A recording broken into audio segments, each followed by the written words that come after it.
میں نے آپ سے کہا تھا نا آپ کا وہی انسینٹو پیدا ہو گیا آپ کو آخرکار، ہے نا.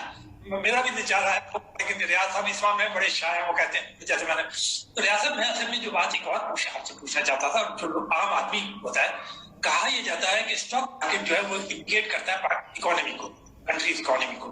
تو آپ بھی اس بات سے اگری کرتے ہیں کہ یہ صورتحال ایسی ہے؟ نہیں، میں نہیں سمجھتا. یہ ہماری جو مارکیٹ ہے بہت ہی چھوٹی ہے، یہ اتنی بڑی مارکیٹ نہیں ہے جو یہ اکانومی کو ریپریزنٹ نہیں کرتی.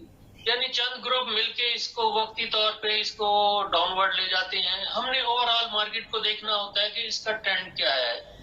اس میں جو فارمیشنیں بنی ہیں وہ ٹوٹلی بیرش ہیں. تو میں سمجھتا ہوں کہ مارکیٹ میں جو ہے وہ ڈاؤن ورڈ ٹرینڈ رہے گا لانگ ٹرم کے لیے. یعنی لانگ ٹرم یہ جو ٹرینڈ ہے وہ 3 قسم کے ہوتے ہیں. ایک لانگ ٹرم ہے جو 1 سال سے لے کے کئی سال تک محیط ہوتا ہے. دوسرا ہوتا ہے انٹرمیڈیٹ یا وہ جو ہے چند ماہ کے لیے ہوتا ہے. اور شارٹ ٹرم جو ہوتا ہے وہ چند دنوں کے لیے ہوتا ہے. تو لانگ ٹرم جو ہے وہ میں سمجھتا ہوں مارکیٹ کا جو ٹرینڈ ہے وہ ڈاؤن ورڈ ہے. اور آنے والے دنوں میں بھی ہم یہی دیکھیں گے کہ مارکیٹ جیسے ہی اس میں ریلی آئے گی تو ہم اس میں سیلنگ کریں گے. تو میرے دوست کہہ رہے تھے کہ ہم کون سے شیئر بائی کریں. تو ابھی تو فی الحال اگر آپ سیمنٹ سیکٹر کو دیکھیں وہ بھی نیچے آ چکا ہے. ڈی جی سیمنٹ ہو گیا یا دوسرے لکی سیمنٹ ہو گیا، وہ اپنا ٹاپ بنا کے اب ڈاؤن ورڈ کی طرف ہے. اور اسی طرح آئل سیکٹر بھی نیچے آ گیا. تمام جو سیکٹر ہیں وہ آلموسٹ ڈاؤن ورڈ ٹرینڈ میں ہے. تو فی الحال تو میں نہیں کہوں گا کہ آپ بائی کریں. اگر آپ بائی کرنا بھی چاہتے ہیں تو کوئی بھی اسکرپ آپ بائی کرتے ہیں تو اس کے لیے اسٹاپ لاس آپ ضرور لگائیے گا. جو سب سے بڑی اس میں جو چیز ہے وہ اسٹاپ لاس ہے کہ آپ نے اپنے لاس کو منیمائز کرنا ہے. پاکستان میں کیا ہوتا ہے کہ لوگ جو ہے پروفٹ کو منیمائز کرتے ہیں، لاس کو منیمائز نہیں کرتے. اگر WD گین جس پہ میں نے 35 ایئرس میں نے اس کی زندگی پہ ریسرچ کیا ہے، ابھی یہ جو 2000 پوائنٹ کی کمی آئی تھی وہ دن خاص طور پہ وہ انڈیکیٹ کر رہا تھا. WD گین جو ہے وہ بتاتا تھا کہ پورے سال کا موومنٹ اپ اینڈ ڈاؤن وہ بتا سکتا تھا. تو اگر کوئی WD گین کا ایکسپرٹ ہے پاکستان میں، پہلے تو میں نہیں سمجھتا کوئی ہے پاکستان میں، تو وہ سمجھ سکتا ہے کہ کون سے دن تیزی ہوگی، کس دن مندی ہوگی. جب ٹی وی پہ میں نے پروگرام کیے تھے تو کئی اینکر CNBC کے وہ مجھ سے پوچھتے تھے کہ آپ ٹائمنگ بھی بتا سکتے ہیں. میں نے کہا جی میں بتا سکتا ہوں کہ ٹائمنگ بھی ایون جو ہے ٹائمنگ بھی اس میں انسان بتا سکتا ہے اگر وہ بالکل یعنی مائنوٹلی اس کو اگر اسٹڈی کرے. Very good. ریاض صاحب، واجبی صاحب، آپ کو ریاض صاحب نے آپ کا جواب تو دے دیا، انہوں نے بتا بھی دیا کہ ابھی جلدی مت کیجیے، ذرا انتظار کیجیے. اچھا، میں آپ کی آپ کی طرف سے میں آپ کو آپ کی بات کا جواب دے دیتا ہوں. یقینی بات ہے کہ یہ جو ولادیمیر پیوٹن اور نریندر مودی کی ملاقات ہوئی تھی، یعنی بھارت اور روس کی جو مذاکرات ہوئے ہیں، اس کے اندر جو معاہدے ہوئے ہیں 2 طرفہ اور جو یہ معاملات ہیں، آپ نے کہا کہ چائنا کا، دیکھیے چائنا کا جو ایشو ہے وہ تو اپنی جگہ موجود ہے، لیکن چائنا کو انڈیا ڈائریکٹلی صرف اس کا جو ناداری سرحد کے اوپر آپ نے گزشتہ 2 سالوں میں دیکھا ہوگا کہ کافی جھڑپیں بھی ہوئی، لڑائی بھی، ان کے ساتھ تعلقات میں بڑی کشیدگی آ گئی. وہ جو خوشگوار تعلقات تھے وہ والی صورتحال اب انڈیا اور چائنا کے تعلقات میں نہیں ہے. حالانکہ وہ کئی فورمز میں ایک دوسرے کے ساتھ بھی ہیں، ان کا ٹریڈ بھی $100 بلین سے اوپر ہے، جو ایک پازیٹیو پوائنٹ ہے. لیکن یہ جھڑپیں اپنی جگہ موجود ہیں اور کشیدگی بھی اپنی جگہ موجود ہے. لیکن امریکہ جو ہے وہ چاہ رہا ہے کہ چائنا کو کنٹین کرے، اور اسی لیے وہ آپ نے دیکھا ہوگا انڈو پیسیفک کی طرف چلا گیا ہے. تو وہاں پر اس نے انڈیا کو اپنے ساتھ شامل کیا ہے. کواد فورم ہے، 4 ملکوں کی کواد فورم ہے، جس میں انڈیا بھی شامل ہے، جس میں امریکہ بھی شامل ہے، اور جو جاپان بھی شامل ہے، آسٹریلیا وغیرہ شامل ہے، 4 آدمیوں کا. تو اس کی ابھی میٹنگ بھی ہوئی تھی، تو اس کے ذریعے وہ چاہ رہا ہے اور انڈیا اس میں شامل ہو گیا ہے. تو مطلب یہ لگتا تو یہ ہے کہ انڈیا جو ہے وہ اس چیز کا حصہ بن رہا ہے کہ امریکہ جو کنٹین کرنا چاہتے ہیں چائنا کو انڈو پیسیفک کے اندر، اس کا حصہ بن رہا ہے. لیکن یقینی بات ہے انڈیا جو ہے وہ یہ تاثر بہت عام کرنے کی کوشش نہیں کرے گا. لیکن اور روس نے یہ جو احتیاط ہیں، یقینی بات ہے کہ وہ قطعی یہ نہیں چاہے گا،